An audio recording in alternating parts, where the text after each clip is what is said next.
So, yeah, yo, call me Ace is the rap name. You could just call me Ace. You don't gotta call me Ace in a informal setting. But yeah, so I'm from Bridgeport, Connecticut.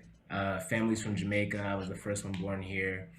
Grew up in the inner cities. A lot of people don't think Connecticut has inner cities, but actually, where I lived is the poorest part of Connecticut. And in fact, the county that I'm from, Fairfield County, is the most economically disparate county in the United States of America because you have Bridgeport along with like Greenwich, where like you have a lot of folks that work in finance and hedge funds and such like that, right? And so just like seeing the disparities of how like I could be living in the neighborhood that I'm in, broken buildings and such, and then 15 minutes away you got like Deer and Martha Stewart and you know all kinds of Toys R Us, all the stuff, And so just like growing up, having that dichotomy, like understanding at the same exact time, one of the things that my mom used to tell me was, you're not poor, you're just broke.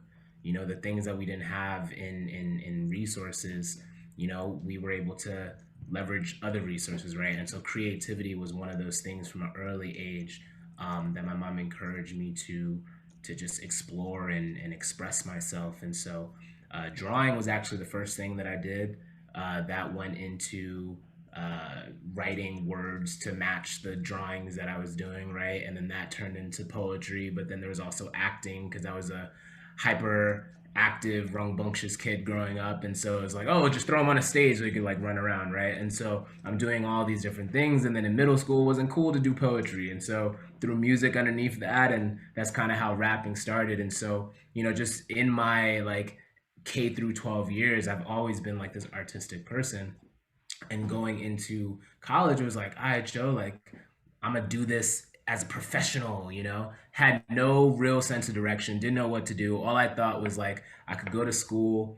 I went to Columbia for undergrad. Lauren Hill went to Columbia for like her first year, dropped out, was in the Fugees, then became, Miss Lauren Hill, Grammy Award winning, all that. So I was like, oh snap, that's gonna be me. You know what I mean? Didn't happen, not at all.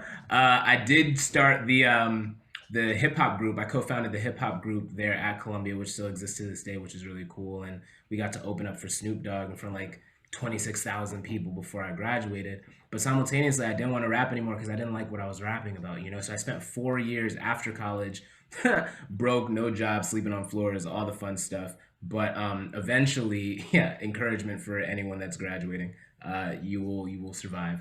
But then ended up working, in education just to like fend myself, right? Like be able to provide for myself. That turned into business school, and in business school, I fell in love with rapping again. But it was like, how am I gonna go back into music, not doing music in the same ways that I was before? Because mentally, I was like, well, I'm not out here rapping the same way that I was. I'm not talking about the stereotypical mainstream stuff, And so just thinking about like how does one become successful in an industry where like if you're not in the mainstream, you're basically like cast out on the outside. But my homie of mine that convinced me to go back into music, he was like, just be you, man. Just be you. Keep it authentic, keep it as real as possible. And it's that very message that people need to hear. They like provide something different in a sea of commonality, right? And so going in, even though I'm doing the day job, consulting, working in tech, all that stuff, now working at YouTube, I've been doing music the entire time for the past 5 years. And so everything that I've been doing from the standpoint of like creativity, I put in those 10,000 hours as a kid. So I'm not saying that like, I don't grow as an artist because I'm constantly, just finding new ways to express myself. But as far as like, oh, let me learn how to rap, like, nah, I did that when I was a kid, right? For me, coming in now, it's like, yo, what is the business behind being an independent artist? How does an independent artist actually like make a living? And within these 4 or 5 years, I mean, frankly, a lot of stuff that we see on the covers is not what it actually is. And just really unpacking what is the reality underneath which people, chart, go on tours, build fan bases, um, um, gain exposure, all of the things, right? Really understanding what does that mean and how does it all operate. has honestly been the nerd in me. Like that's just been the exciting part of the journey, is just learning that like you get the accolades, you get the stuff. That's all cool, but for me it's more of like the quest of, you know, building something that frankly isn't handed to me. You know what I mean? Am I like completely anti major labels, no one should sign? No. You know, I think that you should understand the pros and cons of being signed to a major, or signed to any label for that matter, versus doing things independently, and what does independence actually mean. You know, I think it's important for every artist to have business savviness.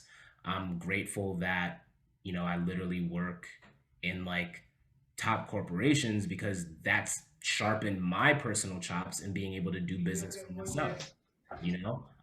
But you know, whether or not you're working, you know, at a top company or you're working as a waiter, you know, you should still be thinking to yourself, like, what are the transferable skills that I can bring from one place to the other? And if you're doing music full time too, like, understand the business and understand what is actually required in order for you to have something successful, knowing that, you know, cash out is typically the way that you get cash in to begin with. That's like cash flow 101. You know, like, so, you know, you need money to get money. And so like, how are you going to get the money? How are you going to dish the money? How are you, what are the right things to invest in? All those different kind of things that honestly, like, when I originally was like, yo, I want to do music as a profession, I no one was really talking about that. You know what I mean? Like, a lot of it was like, oh, you know, build your craft, do shows, you know, all that kind of stuff. Is like, yo, they're like, there's a grind to it, yo. There's a grind. And so, all that to say, I'm very thankful for where I'm at right now. Very thankful to have the opportunity to talk to y'all. Y'all are actually like the last school that I'm speaking to in the semester, so I'm just like personally really excited, which is why like I just want more opportunity, like more time to just really chat with y'all and just answer whatever. You know, I dropped an album, um, gosh, I guess 3 months ago now, called Out of Office. Um, and I actually have a music video from one of the songs called Tesla that I'm gonna drop, you know, next week. But just even from the results of this album, getting sync placements, getting I shot a commercial where like literally I was driving a car for 2 days, um, and they paid me more than like a month or, you know, or more, like just doing my job. You know what I mean? And I'm not an artist. You can find me on Instagram, like, yeah, I'm verified, but it's not like I have hundreds of thousands of followers, you know. But what I do have is a very real, authentic, and highly engaged fan base. I have a very clear message, a very clear brand narrative. I know what I stand for, I know what I deliver. Um, and I understand the angles from which I can do partnerships with different companies, right? And so, like, that's marketing. You know what I mean? Like, that's like understanding your package and understanding how to provide, like, that's business, right? And so that's the kind of work that, you know, I truly believe that artists should be doing. Um, like, I've booked my own shows now. I'm talking to agents to see like how can I, you know, specialize that aspect of my life. You know, like DIY. Like, I literally was doing. I still do my own artwork. I still do my own marketing. I was doing my own publicity work, and but now I have a publicist, right? Like, at the beginning, like, you, I personally think that you should get your hands dirty, because at least then you'll understand and know what you need when the time comes, right? Versus like depending on someone, you have no idea how to do it. You have someone else doing it for you. You can't even check to see what they're doing is accurate or if it's valid. And you might be getting screwed over and you have zero idea because you didn't take the time to learn and understand, right? Like, that's the kind of stuff that I hope in the conversation that we're about to have, like, y'all really take away, you know. Just really do that work to learn and grow, and build what you need to build. um, Definitely, like, give first before you receive, just like how cash out before cash in. Like, you got to give value in order to receive value. And so really think about that when you're building relationships, when you're building fans. Don't worry, oh man, like, should I charge them 99 cents or 9.99? Give it for free. and make someone feel like, wow, I would have paid for that. You know what I mean? Like that's the kind of mindset that you should be having. And the last thing that I do want to share with y'all before I just kick it off, because it's about to be 15 minutes in, is don't don't don't allow other people to define what's possible for you. Really just define your possibilities. If this is what you want to do, then go for it. Do the work to understand how to go for it, but go for it. Don't be afraid because you don't see it being done. Don't be afraid because these people said, no, that sounds riskier. No, you should probably do this thing over there. Now just learn what you need to do and then go do it. Sure, it's going to be harder if you're going down a path that hasn't been taken before, or a path that's like just simply risky. Like being an artist in the entertainment industry is like one of the riskiest positions that you could be in. Like honestly, the most riskiest thing you could do is probably be a comedian, a stand-up comedian, because at least with an artist, a musician, like we can record our stuff and like just have it live in perpetuity. But like stand-up comedians, you hear the joke once and like the lifespan's dead. You know what I mean? Like you gotta be loved to be that artist where like people want to hear your jokes over and over again so they can quote them. Otherwise, when you're on the come up as a stand-up comedian, you can't like have the same crowd and do the same jokes. Like you need new jokes. Whereas at least with us, people be like, "Oh man, that's my favorite joint." You know what I mean? 50 Cent hates doing in the club, but guess what? Like your fans in Taiwan don't know nothing else from you but in the club. So you're gonna do in the club when you do your global tours, regardless, right? That kind of thing. But that being said, it's still hard. It's still hard because just the way that the monetization works, we can't just make money off of music alone. And so understanding how to build your brand so that you can generate different revenue streams that even exist outside of music is a thing that you have to have in your mind when you are like, I'm gonna be a musician.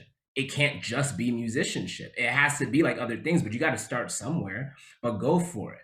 And just again, as far as like don't allow other people to define your possibilities, like I've been doing this music stuff while working in the corporate world for going on 5 years now. And when I got my offer to go at YouTube, it was for a different role. But once I started, the hiring manager a few weeks later was like, hey, there's this opportunity to lead our music label development program on our team, and I see that you have 4 years of music industry experience. Would this be something that you'd be down to do?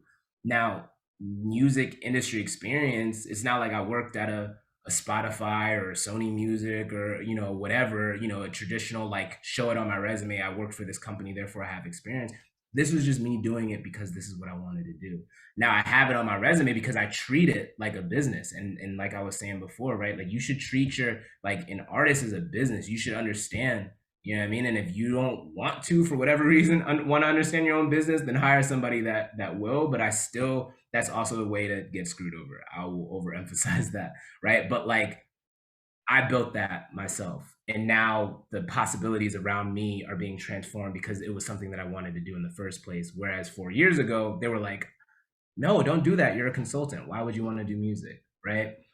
I'm done chatting or like, spitballing at you, but I just wanted to share all that with y'all.